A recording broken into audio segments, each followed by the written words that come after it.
Morning, this is Kim Hammer with your morning devotion taken from 1 Samuel chapter 17, and we're going to bounce back to chapter 16 to tie our thoughts together. We find that David is going out to face Goliath, and one of the things I find interesting is noted in verse 55 and 56. It says, as Saul watched David go out to meet the Philistine, he said to Abner, commander of the army, Abner, whose son is that young man? Abner replied, as surely as you live, O king, I don't know. Now go back to chapter 16 and look at verse 21. David came to Saul and entered his service, and Saul liked him very much, and David became one of his armor bearer. Then Saul sent word to Jesse, who is David's dad, saying, allow David to remain in my service, for I am pleased with him. And whenever it was that a spirit from God came upon Saul, David would take his harp and play, then relief would come to Saul, he would feel better, and the evil spirit would leave him. A couple of thoughts I want to share with you. Number one, what's interesting in verse 53 or 55 of chapter 17 is that Saul stood by and let David go and do his job for him. That should have been Saul that was going out to confront the Philistine. For over 40 days this had been going on, that Goliath would come out and that he would taunt the nation of Israel.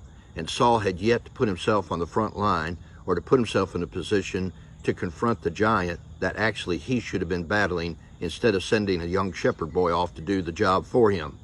Speaks to the quality of lack of leadership on Saul's part, that he was willing to put one of his troops, a young boy no less, in harm's way to do his job.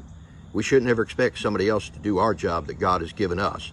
And if we do let somebody else do our job that God has given us, then they get the blessing of the recognition and the reward, while we have to stand back and ask questions that we should have already known the answer to. Because when you go back over to chapter 16, you find that David was not a stranger to Saul. In fact, Saul had said to his dad, let him serve in my service. The Bible tells us not only did he play the harp for Saul, which means that he was there in his most distressed times of life, but he also bore his armor. How is it that when you get to chapter 17 that he wouldn't recognize who David is? It's because Saul was not in a spiritual right relationship with God, and he didn't even recognize the people around him. There's a lesson in that for us today, and that is this.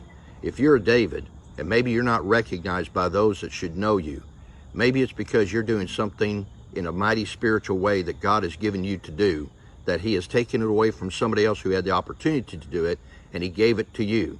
Don't worry about whether people recognize you. Don't worry about whether people remember who you are, or where you came from, or what you've done for them, because we don't do it for the service of man.